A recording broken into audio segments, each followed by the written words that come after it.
अस्सलाम वालेकुम नाज़रीन, आज का सच के साथ मैं हूं नदीम हुसैन। रुपए की बेकदरी में एक मरतबा फिर इजाफ़ा हुआ है और ज़ाहिर है कि डॉलर के मुकाबले में रुपया आज 166 रुपये 27 पैसे पर जा पहुंचा है। अभी कल ही की तो बात है कि IMF से 2.75 अरब डॉलर मिले हैं, ज़ाहिर है कोरोना की सहूलतकारी के हवाले से। जब इतना पैसा आ भी रहा है और उसके बावजूद डॉलर की कीमत में इजाफ़ा हो रहा है तो इसकी कुछ तो वजूहात होंगी। गवर्नर स्टेट बैंक जो थे वो तशरीफ़ लाए थे इस मुल्क की मईशत को मुस्तहकम बनाने के लिए, और ज़ाहिर है उन्होंने अपना मतमा नज़र जो है और अपना मकसद जो है ये बयान किया था कि इन्फ्लेशन को जो है वो काबू करना है। ज़ाहिर है कि जब डॉलर के मुकाबले में रुपए की कदर गिरती है तो उसके दो जगह पे दबाव पड़ते हैं। एक ये कि महंगाई बढ़ती है और दूसरा ये कि कर्ज़ की जो इंतहा है उसमें इजाफ़ा हो जाता है। और ज़ाहिर है कि ये दोनों बड़े तकलीफ़ दे अमर होते हैं और पाकिस्तानी जो है वो इस वक्त इस अज़ियत से गुज़र रहे हैं। लेकिन हालात हैं कि कोई तब्दीली आने का सिलसिला जो है वो दिखाई ही नहीं दे रहा। ये सूरत हाल जो है ये यकीनन तशवीशनाक भी है और क्या मामलात जो हैं वो इस तरीके से चल सकते हैं। आप रुपए को डॉलर के मुकाबले में गिराएं और 40% तक गिरा दें और ये कहें कि हमने बरामद कुनिंदगान के कहने पर ये काम किया है, लेकिन जो आपका रुपया है वो तो 40% गिर जाए और बरामदात जो हैं वो 15% बढ़ें तो मामलात जो हैं वो किधर जाएंगे।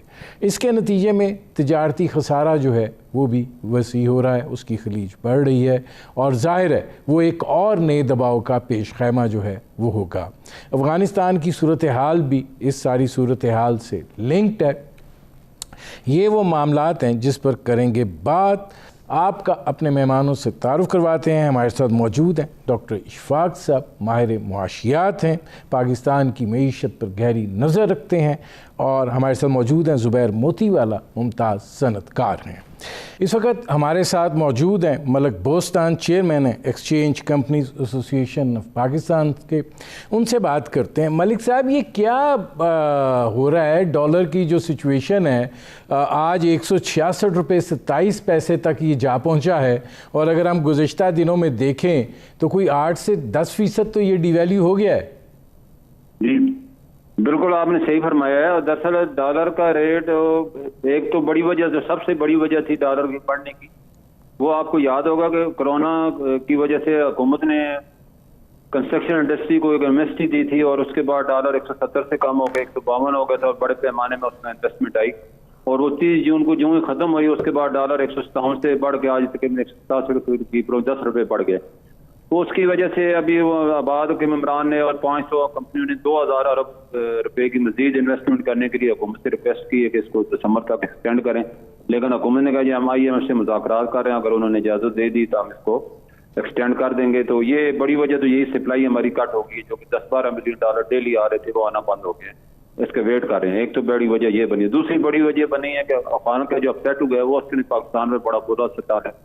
जो अफगानिस्तान समझो, पाकिस्तान का सूबे ही समझ लें आप, अफगानिस्तान जो है वो वहाँ पे जो भी चीज़ होती है उसका असर पाकिस्तान पे भी आता है, और उसका जो अमेरिका ने उनके जो अकाउंट फ्रीज किए हैं 10 अरब डॉलर के तकरीबन, और उसके बाद जो है उनका जो पहले दारोमदार पाकिस्तान पे था वो उनका तो टोटली इम्पोर्टर का जो है उन्होंने यहाँ ड्यूल नेशनलियाँ ली हुई हैं, यहाँ कंपनियाँ भी बनाई हुई हैं अपनी, तो यहाँ से अपने LCयाँ खोल के टोटली जो है इम्पोर्ट करेंगे और पाकिस्तान पे उसके रुपये पे बस आपने पड़ा होगा। पिछले महीने भी 45% इम्पोर्ट हमारी बढ़ गई है और 3 अरब डॉलर का तजारती खसारा हुआ है, जो कि बहुत बड़ा तजारती खसारा है। और तीसरी वजह ये कोरोना जो हुकूमत ने 10 करोड़ डॉलर को वैक्सीन करनी है और उसके लिए भी 3 से 4 अरब डॉलर चाहिए, उसकी डिमांड अलग खड़ी है, अपने स्तर पे खड़ी है। तो ये सारी चीज़ों ने इकट्ठा करके पाकिस्तान को जो है प्रेशर में रुपये को किया, और अफगानिस्तान की पोजीशन अगर जैसे कि इंडिया मुसलसल आपने देखो प्रोपेगेंडा कर रहा है कि पाकिस्तान उसकी अपनी नाकामियों को और अपनी दहशतगर्दी को छुपाने के लिए पाकिस्तान पे मनफा डालना चाहता है, और ये प्रोपेगेंडा कर रहा है। नहीं, इसमें मलिक बोस्तान साहब ये फरमाइएगा कि ये तो अब अफ़गानिस्तान की सिचुएशन जो है ज़ाहिर है वो आपने बताया है कि एक बड़ा फैक्टर है इस सारी सूरत हाल के अंदर, क्योंकि वो भी उनकी कंपनीज यहाँ से हैं, यहाँ से वो एलसीज खोल रहे हैं। तो आपको दिखाई देता है कि डॉलर पे मज़ीद दबाव आएगा और आने वाले दिनों में ये मज़ीद महंगा होगा? तो इसके दारोमदार अफगानिस्तान सूरत पे और हमारी हुकूमत पे है, और हमारी हुकूमत किस तरह इसको हैंडल करती है, और तालिबान को के साथ जो है जैसे चाइना, रशिया, तुर्की, पाकिस्तान मिलके एक अपना एक दौरा करें या इकट्ठे बैठें और तालिबान को कायल करें कि काबिल कबूल हुकूमत बनाएं जिसमें तमाम स्टेक होल्डर हों, ताकि इंटरनेशनल सतह पे आपको भी तस्लीम किया जाए। वरना इंडिया जो मैं बात कर रहा था, प्रोपेगेंडा ये कर रहा है कि पाकिस्तान ने जो किया ये बड़ा सब हमारी एजेंसियों को हमें दुनिया को ये बता रहा है कि नाकामी की वजह पाकिस्तान अफगानिस्तान खुद नहीं। तो ये साजिश है, इस साजिश को हमने नाकाम बनाना है हुकूमती सतह पे भी और अवामी सतह पे भी, कि ये पाकिस्तान के ऊपर मलबा नहीं। बोस्तान साहब, आप आगे दबाव कितना आते हुए देख रहे हैं? देखो जी, अगर हुकूमत जैसे मैंने कहा है कि काबिल कबूल हुकूमत होगी, फिर तो इनके ज़ाहिर अकाउंट भी जो है वो फ्रीज है वो दोबारा खुल जाएंगे, और इस तरह दुनिया की इमदाद भी बहाल हो जाएगी। IMF वर्ल्ड बैंक दे देगा, क्योंकि इनकी टोटली जो इकानमी थी वो इमदाद पे चल रही थी। हर महीने जो है जहाज भर के आते थे नकद कैश की सूरत में, और वो डिवाइड होते थे, और वो जो डिवाइड होते थे तो उससे सारा उनका काम चल रहा था। वो ज़ाहिर है वो सारे बंद हो गए, इमदाद भी बंद हो गई, सारी चीज़ें भी बंद हो गई। तो अब हुकूमत के मुनसर है, हुकूमत अगर नहीं बनती और इंटरनेशनल पाबंदियों का इकोनॉमिक सेक्शन लग जाती है इनके ऊपर, तो उसका असर पाकिस्तान पर बहुत बुरा आएगा, और पाकिस्तान को उसको अभी से तैयारी करे। अच्छा, इसमें मलिक बोस्तान साहब ये फरमाइएगा कि जाहिर है IMF से भी कोई $3.25 अरब आए हैं, तो इतना ज़्यादा दबाव तो नहीं आना चाहिए था कि लोग अब इससे भी ज़्यादा डॉलर की कीमत बढ़ने की बात कर रहे हैं?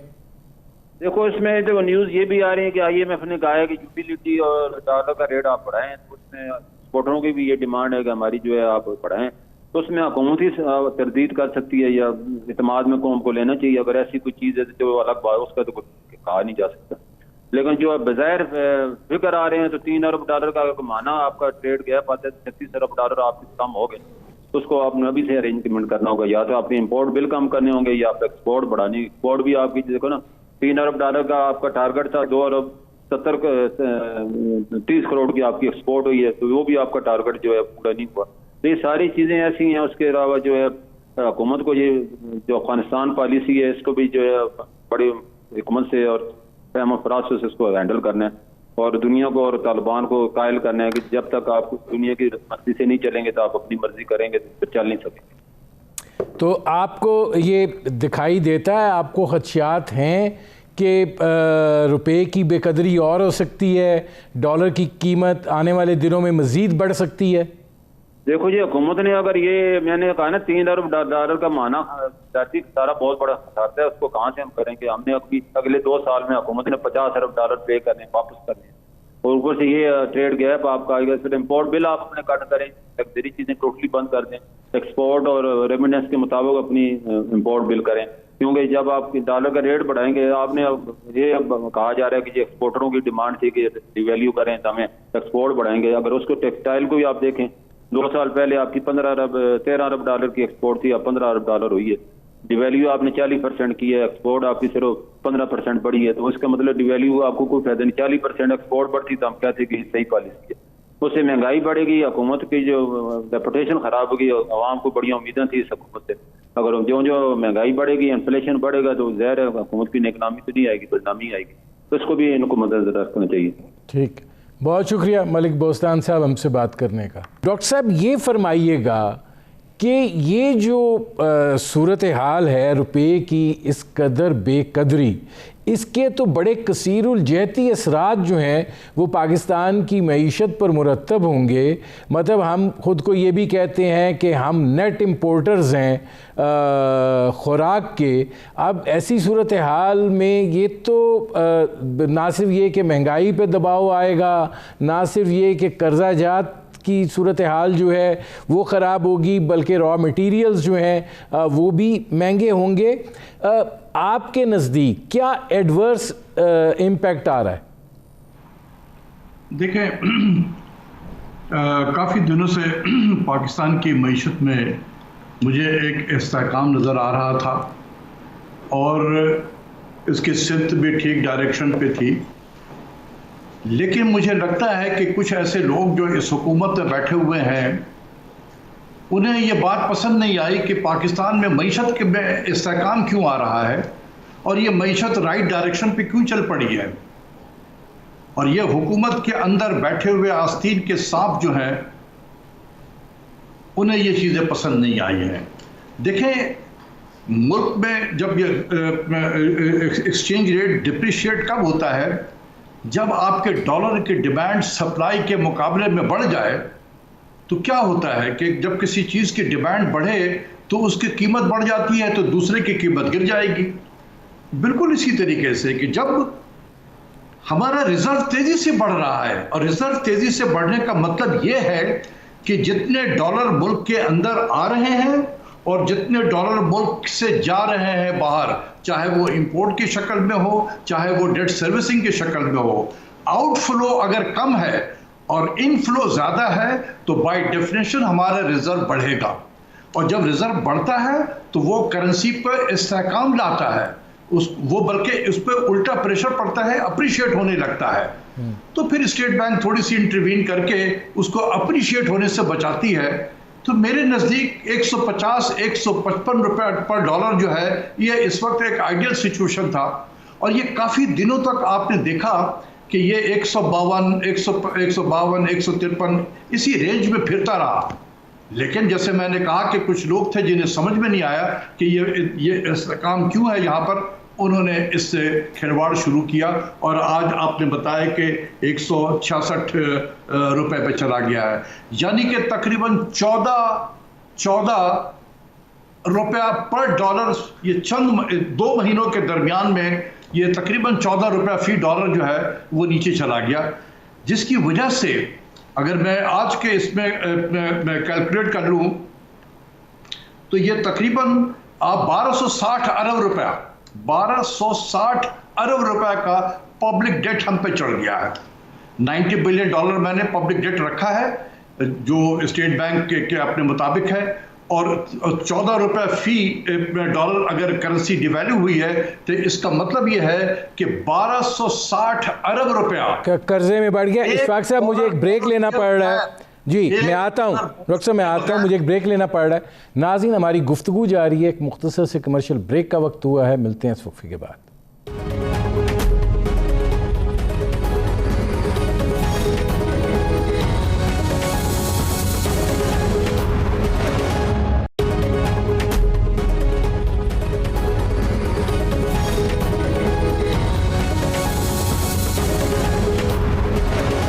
Welcome back. ज़ुबैर साहब, बात ये है कि आप लोगों का बड़ा तकाजा था कि एक्सपोर्टर्स का कि जी रुपए की कदर जो है उसमें कमी की जाए। 40% डिवैल्यूएशन हो गई, बरामदात 15% बढ़ी। आप समझते हैं कि ये धंधा इसी तरीके से होता है? देखिए जी, बात ये नहीं है, बात यह है कि जहां हुकूमत को काम करना चाहिए वहां नहीं करते। ये जब आप अपनी एक्सपोर्ट्स बढ़ाना चाहते हैं तो इसका मतलब ये है कि आप कॉम्पिटिटिव प्राइस से इंटरनेशनल मार्केट में अपना माल बेचेंगे, यही बात है ना जी। अब इसके 2 तरीके हैं मेरे बारे में आने के। एक तरीका ये है कि मैं रुपए की कदर कम कर दूं और मुझे जब 165 में डॉलर हो जाए तो मुझे ज्यादा रुपए आ जाएं, उसी $1 के 165 आ जाएंगे, और अगर 160 होंगे तो मुझे उसी के 160 आएंगे, तो मुझे 5 रुपए जो है ना वो ज्यादा मिलेंगे। यही 5 रुपए से मैं कंपटीशन कर सकूंगा। असल बात यह है जो गवर्नमेंट नहीं करती। ये हमारा बिल्कुल कोई डिमांड नहीं है कि आप अननेचुरली जो है ना रुपए को गिरा दें।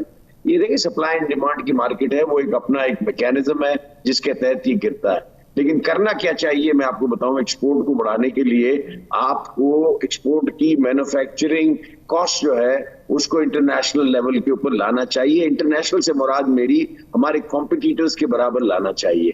अगर मेरे यहाँ अगर आप उठा के मिनिमम वेज 25,000 रुपए कर देंगे और हमारा गैस जो है उसको आप कहेंगे जी ये तो वेकॉग हो जाएगा और 1,000 रुपए की आपको गैस देंगे, तो इस तरह तो कभी भी काम नहीं होगा। चाहे आप डॉलर बढ़ा दें और यहाँ से मेरी कॉस्ट के अंदर आप 10 रुपए का इजाफा कर दें, डॉलर में मुझे 5 रुपए दे दें, तो उसका मतलब क्या मतलब है? ये तो कोई मैकेनिज्म नहीं है, कोई तरीका ही नहीं है कारोबार का कि अगर कारोबार आपने करना है तो आप जहां नहीं दे सकते। ये तो मेरे तो ये समझ में नहीं आता, इस जेब से निकाल के उस जेब में डालने वाली बात है। बात यह है कि ये जो डॉलर की कीमत बढ़ रही है पाकिस्तानी रुपए के अगेंस्ट में, उसकी वजह ये नहीं है कि कोई एक्सपोर्टर्स ने डिमांड की है तो उनकी डिमांड के ऊपर ये जो बढ़ गई। ये तो सप्लाई एंड डिमांड का गेम है। जब सप्लाई ज्यादा होती है तो रेट कम हो जाता है। अब स्टेट ने जो बयानात दिए थे वो यही दिए थे कि 160 रुपए 162 रुपए से ये नीचे नहीं जाएगा, लेकिन आज फिर चला गया। इसका मतलब उनके बस में भी ये बात नहीं है। नहीं, मैं जुबैर मोतीवाला साहब मैं आता हूँ जी, जुबैर मोतीवाला साहब मैं आता हूँ। डॉक्टर इशफाक साहब, मेरी मलक बोस्तान से बात हो रही थी तो वो अब देखें, वो ये कह रहे थे कि अफ़गानिस्तान के अंदर सारा कुछ बंद हो गया है, उन्होंने यहाँ पे कंपनीज बनाई हुई हैं और यहाँ से वो एलसीज खोल रहे हैं और अपनी इंपोर्ट्स जो हैं वो कर रहे हैं। उसके नतीजे में एक बड़ा अहम फैक्टर ये भी है कि डॉलर पे दबाव आया है और कीमत बढ़ गई है, और अगर हालात वहाँ अफ़गानिस्तान में दुरुस्त नहीं होते तो ये डॉलर का, वो कह रहे थे, पता नहीं किधर जाएगा।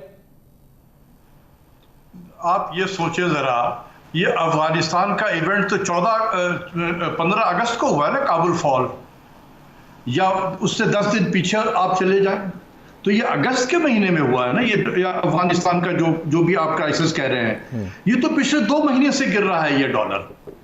हम क्यों अफगानिस्तान को बीच में ले आते हैं? ये तो कल का वाकया है। खुद सोचिए, 15 अगस्त को काबुल फॉल हुआ है और विद इन 10 डेज में हो गया सारा। तो हम 5-6 अगस्त की बात कर रहे हैं कि ये काबुल का इंसिडेंट 5-6 अगस्त से ऑनवर्ड का है। हमारे यहाँ तो डॉलर पे जो प्रेशर है वो तो पिछले 2 महीने से चला रहा है। डॉक्टर साहब, जो IMF से पैसे आए हैं 2.75 अरब डॉलर, उससे तो फिर कोई इस्तेकाम आना चाहिए था ना। मसला फिर क्या है कि क्यों ये हो रहा है? मैं यही तो बताना चाहता हूं कि हमारे रिजर्व में माशाल्लाह जबरदस्त इजाफा हो रहा है और कोई इकोनॉमिक जस्टिफिकेशन नहीं है मेरे नज़दीक कि ये करेंसी डिवैल्यू हो। देखें, हम भूल जाते हैं, मैं मोतीवाला साहब को याद दिलाना चाहता हूं कि हमारे जो एक्सपोर्ट ओरिएंटेड इंडस्ट्रीज हैं, इनके 60% इनपुट जो है वो इंपोर्टेड है। तो जब करेंसी डिवैल्यू होगी, इनके तमाम 60% इंपोर्टेड इनपुट की कॉस्ट उसी हिसाब से बढ़ जाएगी। दूसरी तरफ गैस की कीमतें बढ़ाओ, बिजली की कीमत बढ़ाओ, इंटरेस्ट रेट को बढ़ाओ। हम हर वो काम IMF के प्रोग्राम के तहत कर रहे होते हैं जिससे हमारा कॉस्ट ऑफ प्रोडक्शन बढ़े, हमारी इंडस्ट्रीज नॉन कॉम्पिटिटिव हो जाए। तो एक तरफ हम अभी, जैसे जुबैर मोतीवाला साहब बिल्कुल सही कह रहे थे कि हमने मिनिमम वेज बढ़ा दिया, बगैर सोचे हुए बढ़ा दिया 25,000 रुपया। ये सारा कॉस्ट ऑफ प्रोडक्शन है इनका। दूसरी तरफ बिजली गैस की कीमतें IMF ने यहाँ पे प्रेशर डाल के बढ़ाया है। ये तो अभी प्राइम मिनिस्टर खड़े हो गए हैं जो उन्होंने कहा कि अब मजीद नहीं बढ़ाएंगे हम। इसके अलावा हम इंटरेस्ट रेट को बढ़ा रहे थे, तो हमने प्रेशर डाल के इंटरेस्ट रेट को नीचे लाया। तो ये गवर्नर साहब ने उन्होंने कहा कि अच्छा, मुझे मेरे हाथ रोके गए हैं इंटरेस्ट रेट की तरफ से, तो मैं इसका बदला मैं एक्सचेंज रेट को डिवैल्यू करके करता हूं। मैं आपको एक एग्जांपल देता हूं, जुबैर मोतीवाला साहब भी इसको देखें कि चाइना को अमेरिका किस चीज क्या कहता रहता है। चाइना को कहता है कि ये करेंसी मैनिपुलेटर्स हैं। ये क्यों कहता है अमेरिका? इसलिए वो कहता है कि ये जब 200 अरब डॉलर चाइना का एक्सचेंज रेट रिजर्व था तो उस वक्त 7 युआन 1 डॉलर के बराबर था। अब वो 3000 अरब हो गया है और उनका एक्सचेंज रेट वहीं खड़ा हुआ है। तो वो कहते हैं कि ये कैसे हो सकता है, इकोनॉमिक्स की उसूल के ये खिलाफ है कि जब रिजर्व बढ़ रहा हो आपका एक्सचेंज रेट वहीं खड़ा हुआ है। तो मैं उसी चीज को लाना चाहता हूं कि जब हमारे रिजर्व कहां से कहां पहुंच गया, ये 2.5 बिलियन 2.75 बिलियन IMF से भी पैसे मिले हैं, इससे पहले भी मिल रहे थे। लेकिन जब रिजर्व बढ़ रहा होता है ना, तो ये इस बात की अक्कासी है कि हमारे यहाँ इनफ्लो ज्यादा हो रहे हैं, आउटफ्लो के मुकाबले में आउटफ्लो कम है। इनफ्लो ज़्यादा है तो जो सरप्लस होता है वो रिजर्व में जाता है और वो बढ़ता है। तो जब हमारा जो इनफ्लो इतना ज़्यादा है, स्ट्रांग है, रिजर्व बढ़ रहा है, तो कोई इकोनॉमिक जस्टिफिकेशन नहीं है कि ये करेंसी। डॉक्टर इशफाक साहब, मैं आता हूं अब इसमें। जुबैर मोतीवाला साहब, ये फरमाइएगा कि आपने वेजेस की बात की, मतलब 25,000 अब ये फिर बढ़ गया है, इसके नतीजे में फिर जाहिर है महंगाई आएगी, नेट इंपोर्टर ऑफ फूड हैं, लोग भी जाएं तो किधर जाएं। अब ऐसी सूरत हाल में जाहिर है कि आपका भी एक जो प्राइस कंपटीशन है उसमें आपको मसला होगा। आप क्या देख रहे हैं ये? अब देखें ना, हमारा तिजारती खसारे की खलीज फिर बढ़ना शुरू हो गई है, तो ये कैसे मामला जो हैं वो सेटल डाउन किए जाएं? और दूसरी बात ये है कि आपको क्या वजह दिखाई देती है? डॉक्टर इशफाक साहब तो कह रहे हैं कि ये कोई इसकी जस्टिफिकेशन नहीं है। देखिए, जवाब पूरा करने नहीं देते। पहले भी डॉक्टर साहब ने मेरा जवाब पूरा किया कि वो मैं कर रहा था, आपने कहा जी अभी। देखिए, बात यह है कि जब हम डॉलर बढ़ने का जो एक्सपोर्टरों के ऊपर जो इल्जाम आता है, मैं उसके खुलासे के लिए कह रहा था कि मेरा 70% जो मेरा इनपुट है वो इम्पोर्टेड है। मुझे डॉलर के गिरने से कोई फायदा इतना बड़ा नहीं होगा, वो तो सिर्फ 30% के ऊपर होगा, जिसके अंदर मेरी फाइनेंशियल चार्जेस भी हैं, मेरे और बाकी चीजें भी हैं, प्रॉफिट भी है। तो ये ऐसे नहीं है। हमको तो चाहिए परमानेंट बुनियाद के ऊपर हमारी कॉस्ट को आप बांग्लादेश के बराबर कर देना, बात दूसरी और कोई है ही नहीं।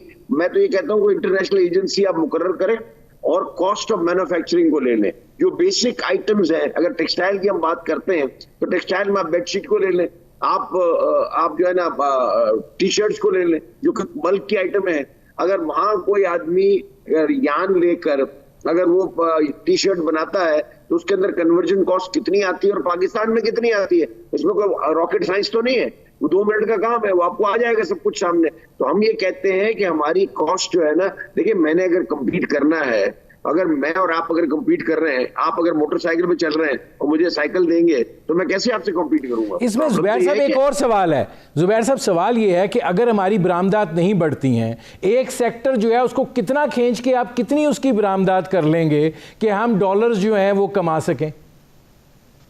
नहीं, मैं आपको बताऊं कि हर सेक्टर के अंदर बहुत बड़ा स्कोप है। हमारा तो कोई शेयर ही नहीं है सर, हमारा 1% शेयर भी नहीं है टेक्सटाइल की सप्लाईज टू द वर्ल्ड के अंदर। हमारे पास तो sky is the limit.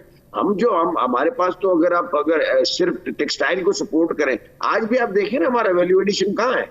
Doctor साहब बिल्कुल सही कहते हैं। देखिए, वैल्यू एडिशन जो है ना, उसकी परसेंटेज अगर आप आज भी निकालें तो ये 37% 38% है। बाकी तो रॉ मटेरियल हम सप्लाई करते हैं हमारे अदरवाइज कॉम्पिटिटर्स को। ये सारा जो रॉ मटेरियल हमारे पास है, यान क्यों एक्सपोर्ट होना चाहिए? यान के ऊपर एक्सपोर्ट के ऊपर ड्यूटी होनी चाहिए, क्योंकि आप वैल्यू एडेड सेक्टर, जब तक आप वैल्यू एडेड एक्सपोर्ट नहीं करेंगे, जब तक आपके यहाँ जो है ना मुलाजिमतों के मौके, जो आप कहते हैं ना कि अपॉर्चुनिटीज चाहिए हमको, एम्प्लॉयमेंट अपॉर्चुनिटीज, वो जब भी क्रिएट होंगी जब आप वैल्यू एडिशन में जाएंगे। और आप वैल्यू एडिशन के जब प्रोडक्ट आप बेचते हैं तो आप लोगो मेड इन पाकिस्तान बेचते हैं, वरना तो आप जो यान बेचते हैं जापान को, वो जापान अपना मोहर लगा के बेचता है मेड इन जापान, वो मेड इन पाकिस्तान का यान नहीं बोलता। तो हम तो कहीं भी नहीं रहते। और हमारी जो है ना क्रेडिबिलिटी जो है वो आती है जब आप फाइनल प्रोडक्ट, फिनिश प्रोडक्ट, जो कि गारमेंट और अपैरल और वैल्यू एडेड जो सिस्टम्स है, जो आइटम्स है, वो है। अगर हम वो बनाएं और उसको अगर हम आगे मार्केट करें तो हमारा जो है ना हम आगे बढ़ सकेंगे। वरना ये कैसे हो सकता है कि जो है ना आप जो है ना कहेंगे जी मैं 40% यहाँ में बेच दूं और फिर मैं जो है ना वैल्यू एडिशन भी करूं और मुझे मेरा डॉलर भी ठीक हो जाएगा, डॉलर की कीमतें भी ठीक हो जाएंगी, आपके जो है ना मुलाजिमों के मसले में हल हो जाएंगे। ये सारे काम जब होंगे जब आप अपना जो क्रॉप है कॉटन का उसको कम से कम उस पे ले जाएंगे। मुझे एक ब्रेक लेना पड़ रहा है जुबैर साहब। नाज़रीन, हमारी गुफ्तगू जारी है, एक मुख्तसर से कमर्शियल ब्रेक का वक्त हुआ है, मिलते हैं इस वक्फे के बाद।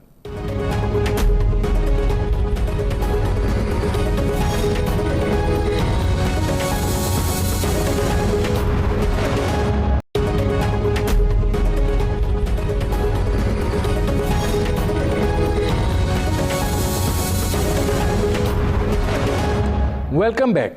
अब डॉक्टर इशफाक साहब, इसमें एक और बुनियादी सवाल भी है। अगर ये डॉलर की मुकाबले में रुपए की कदर इसी तरह गिरती है पहला तो ये बताइएगा कि आपकी असेसमेंट क्या है कि क्या ये मज़ीद गिरेगा, और दूसरी चीज़ ये है जो सबसे अहम है कि नेट इंपोर्टर हैं हम खुराक के आइटम्स के, तो महंगाई की सूरत हाल फिर कहाँ जाएगी? क्योंकि ये खाली खुराक के आइटम्स पे नहीं असर आएगा, ये आपकी पेट्रोलियम की कीमतों पर भी असर आएगा। फिर आपको बिजली का लामहला आपके ऊपर इतना दबाव आ जाएगा कि आप कहेंगे जी चाराकार ही कोई नहीं है, कीमत बढ़ाओ। वो कहते हैं ना कि इसी पे एक शेर है कि गैर मुमकिन है कि हालात की गुत्थी सुलझे, अहले दानिश ने बहुत सोच के उलझाई है। जो दानिश बैठे हुए हैं बहुत सोच के उलझाई है कि ये एक ऐसा इंस्ट्रूमेंट है एक्सचेंज रेट कि जब आप डिवैल्यू करेंगे, इस मुल्क में गंदम के आप देख रहे हैं कि 4 मिलियन टन हम गंदम इंपोर्ट कर रहे हैं। इंटरनेशनल मार्केट पे गंदम की कीमत वही रहे, लेकिन जब इसका लैंडेड कॉस्ट होगा तो वो 30-35% ज़्यादा आपको महंगा हुआ होगा। उस महंगे गंदम से आप जब मार्केट में बेचेंगे तो गंदम की कीमत बढ़ेगी। जब गंदम की कीमत बढ़ेगी आपका फूड इन्फ्लेशन बढ़ेगा। फूड इन्फ्लेशन बढ़ेगा, ओवरऑल इन्फ्लेशन बढ़ेगा। फिर प्राइम मिनिस्टर परेशान होंगे कि जी देखिए महंगाई कम नहीं हो रही है, हम तो बहुत कोशिश कर रहे हैं महंगाई कम करने के लिए। तो भाई आपके आस्तीन के अंदर छुपे हुए जो हाथ हैं वो महंगाई कर रहे हैं आपके लिए। दूसरी तरफ है आप पाम ऑयल मंगाते हैं, घी, पाम ऑयल अगर इंटरनेशनल मार्केट में ना भी बढ़े, आप डिवैल्यूएशन करेंगे currency, imported price of palm oil बढ़ जाएगी, उससे खुर्दनी तेल पाकिस्तान में महंगा हो जाएगा। हम पेट्रोल की कीमत अगर इंटरनेशनल मार्केट में ना भी बढ़े तो जब वो मुल्क में इंपोर्ट होगा तो वो उसका लैंडेड कॉस्ट बढ़ा हुआ होगा और पेट्रोल महंगा हो जाएगा। जब पेट्रोल महंगा होगा, ट्रांसपोर्ट महंगा होगा, हर चीज वो पास ऑन होगा कंज्यूमर को।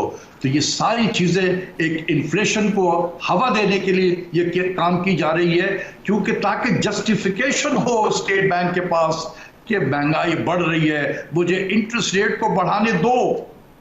वो भूल गए हैं कि इस मुल्क में इंटरेस्ट रेट को बढ़ाकर इन्फ्लेशन कम नहीं किया जा सकता है।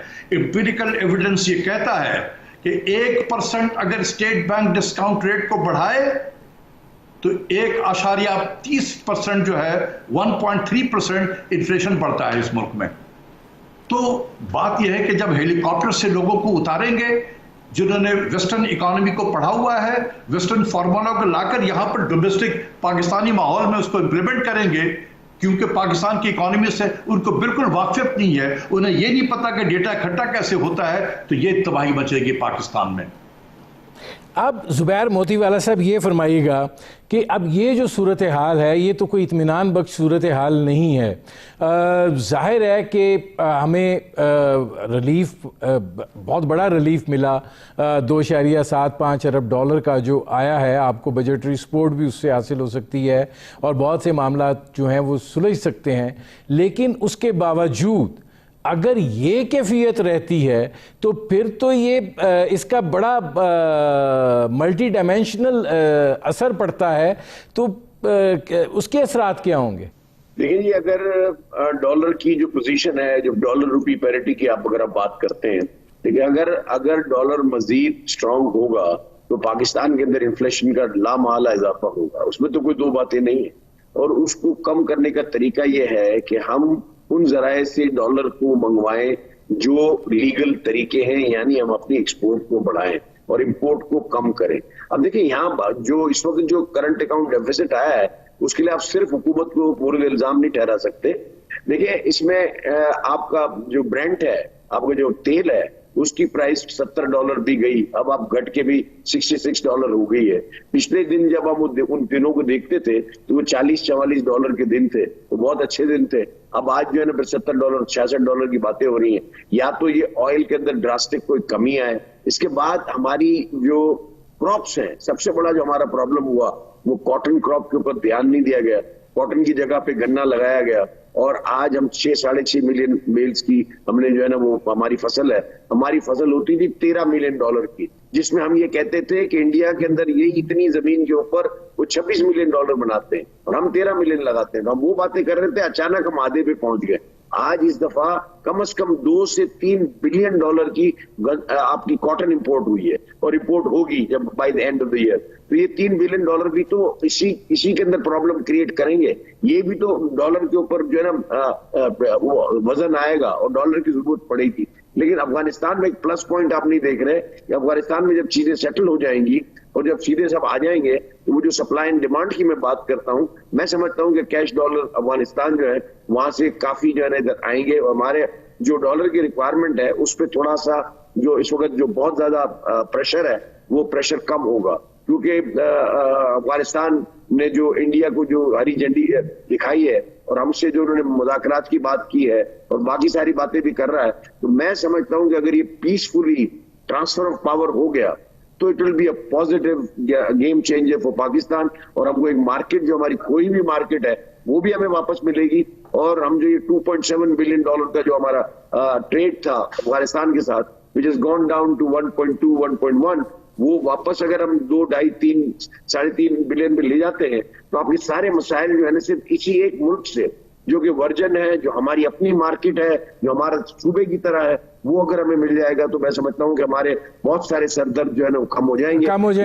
मैं जुबैर साहब आता हूं। अब डॉक्टर इशफाक साहब ये फरमाइएगा कि जो हमारे अवाम हैं उनके लिए क्या है, क्योंकि अगर ये अभी तो उम्मीद फ़र्दा पर ही है सब कुछ, तो अगर मामलात जो हैं वो जाहिर है कि एक दफ़ा ऊपर चला जाता है डॉलर तो फिर नीचे नहीं आता है, और अगर इससे भी ऊपर चला गया तो फिर क्या आप देखते हैं? जो लोग हेलीकॉप्टर से उतरे हैं इन्हें आप निकालें, सबसे पहली चीज़ ये है। हेलीकॉप्टर से जो लोग उतरे हैं वो इस मुल्क के नहीं है।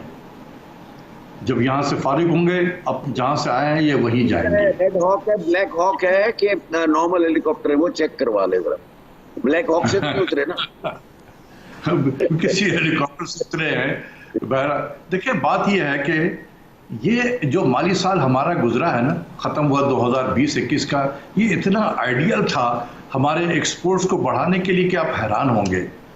हम देख रहे हैं कि हमारा एक्सपोर्ट को, आपने अभी इंट्रोडक्शन में बताया कि 15% बढ़ गया है। क्या ये हमारी पॉलिसी से बढ़ा है? जी नहीं, ये अल्लाह ताला की मेहरबानी से बढ़ गया है। ये हमने क्वांटिटी में 40% 50% कम हुए हैं हमारे एक्सपोर्ट्स, ये जुबैर मोतीवाला साहब बताएंगे। लेकिन चूंकि इंटरनेशनल मार्केट में कीमतें बढ़ी हुई थी तो जिसकी वजह से हमें वैल्यू टर्म में हमें जो है एक्सपोर्ट बढ़ा है। एक्सपोर्ट जो बढ़ा है हमारा, ये 100% प्राइस इफेक्ट की वजह से बढ़ा है, नॉट क्वांटिटी इफेक्ट की वजह से बढ़ा।